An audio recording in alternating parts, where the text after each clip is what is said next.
data centers are, kind of mysterious to a lot of people, right? You might hear terms, the cloud, right? And the cloud these days is kind of an ambiguous term, where, you have some storage, that's available in the cloud. Well, the cloud is a data center. So, what we're doing for a lot of our customers is we're helping them build and grow their clouds. And, a lot of our customers, large and small, they have different, forms of the cloud they're building.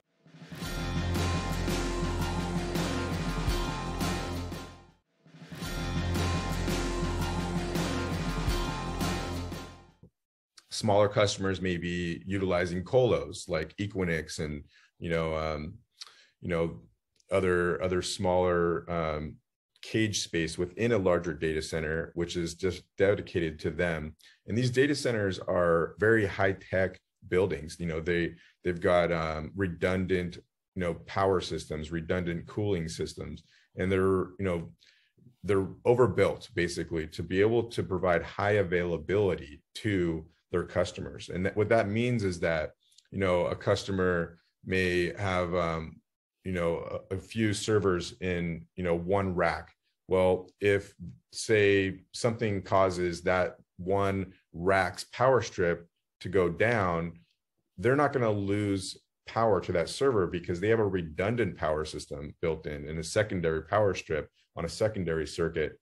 And, a lot of these data centers, they actually have more than just one backup. There's several backups, and, there's different tiers of these data centers based on the redundancy and their high availability. Typically you're looking for 5 nines. So 5 nines availability means that your data center services are up and running 99.999% of the time, which leaves very small, room for error.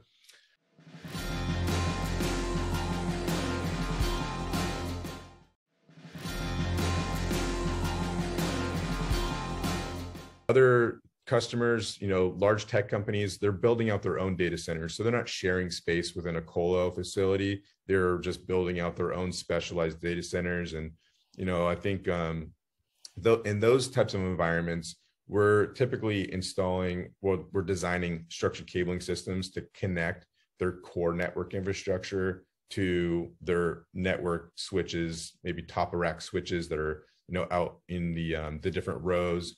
We've built out data center spaces and computer rooms with, 700-800 cabinets, and 700-800 cabinets are basically server racks. And those server racks are over 6 feet tall, and they're loaded with high performance servers with connectivity. A lot of times it's connectivity at the top of the cabinet. So you have like Cat6 or fiber optic cabling that's connecting to a top of rack network switch.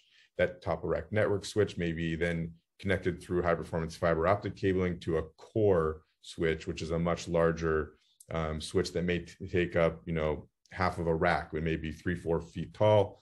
And obviously those systems are built for high availability. So there's usually redundant core networks there.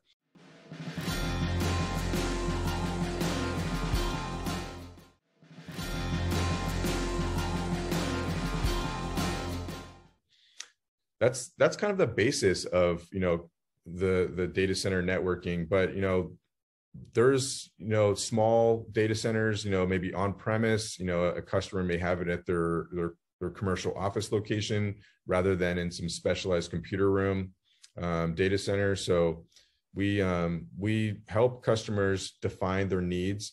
We will actually help them find locations and assess, locations that work well for them. We'll look at risk analysis. A lot of times geographically, are there natural disasters common in certain areas? And then also one of the other things we help them do is, look for, building that high availability. So it may be that, a customer has a presence, across the United States, and we'll help them find data center locations in metro areas that really are going to benefit them. So, maybe it's in, New Jersey or Ashburn, Virginia, on the East Coast, and maybe it's in Silicon Valley or Los Angeles or, Reno, Nevada on the West Coast. Those are some examples of providing high availability and redundancy using multiple locations across the US.